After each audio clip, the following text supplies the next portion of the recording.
नमस्कार, मी कोकण कन्यासाठी स्वागत करते तुमचं पुन्हा एकदा दापोलीमध्ये. सो आजचा माझा ट्रॅव्हल ब्लॉग आहे. मी लाडघरवरून चालले थेट दापोलीला.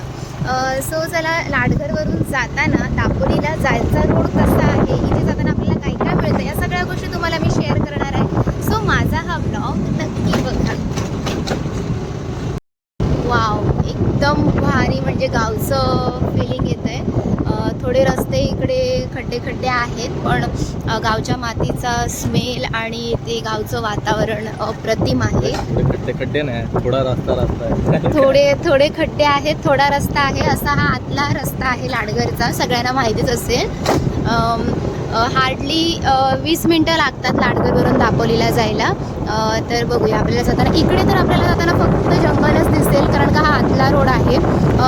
आणि थोडं पुढे गेल्यानंतर काजू फॅक्टरीसुद्धा लागते, पण आपण आतल्या रोडने जातोय. एक सेकंड, तुम्हाला काजू फॅक्टरीचं बोर्ड दाखवते. हे दापोलीमधलं जालगावच्या साईडला असलेलं सगळ्यात मोठी काजू फॅक्टरी आहे बघा. काजू फॅक्टरी दापोळ रोडला आहे. पण आता सगळ्यात जाताना हा जो रोड आहे ना इकडून, हा पूर्ण तुम्हाला खड्ड्यांचा रोड दिसेल. आणि हा सगळं पाठीमागे आणि बाजूबाजूला पूर्ण जंगल आहे. एसटी पण येते, म्हणूनच ते रोड असे झालेत. ॲक्च्युली ते एसटी वगैरे येते आणि सगळे वाहनं येतात ना, आणि हा आतला रोड असल्या कारणाने ते कंटिन्युअसली ये जा असल्या कारणाने रोडची अशी अवस्था झाली. सो रोडचं काम करा. आय थॉट ते रस्ता विसरले.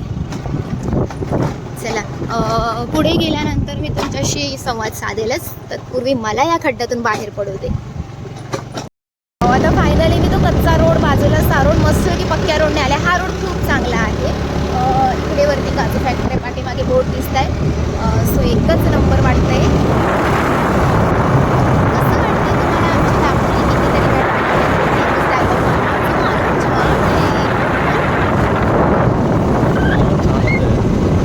येस, मालवण तर छान आहे. मी एकदाच गेली, पण मला खूप जास्त आवडलं. तिथलं वातावरण आणि सगळ्या गोष्टी. टुरिझम जरी असेल तरी काही गोष्टी गाव पण टिकवून ठेवलेल्या आहे. सो सगळ्या ठिकाणी गाव पण टिकवून ठेवणं गरजेचं आहे, असं मलाही वाटतं. त्यामुळे मला आवडलं, असं काय नाही. सो चला. वाव, या लाडघरवरून जाताना मला स्पेशली हे जंगल आणि हे सगळे आजूबाजूची घरं खूप जास्त आवडली. छोटे छोटे होमस्टे वगैरे पण त्यांनी केलेले आहेत त्यांचा उदरनिर्वाहासाठी. सो आता एक गोष्ट क्लिअर झाली आहे की इथे कसं लोकांना उदरनिर्वाहासाठी काय, तर मग टुरिझममधून पैसे कमवणं हेच एक ऑप्शन म्हणून त्यांनी सगळ्यांना. पैशी स्वामी संकल्प.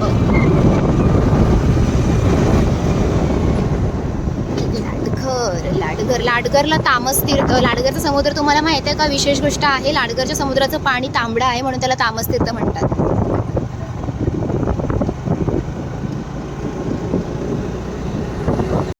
आता आपल्याला हार्डली 15 मिनटं लागणार पोहोचायला. इथे दर्या सी व्ह्यू रिसॉर्ट म्हणून लाडघरला फेमस आहे. मला जाताना दिसलं होतं. खूप मोठं आहे, लाडघरमधलं प्रसिद्ध असं आहे. आणि सरळ दापोली स्टँडला गेल्यानंतर, दापोली स्टँडच्या थोडा आधीच आपण उतरणार आहोत.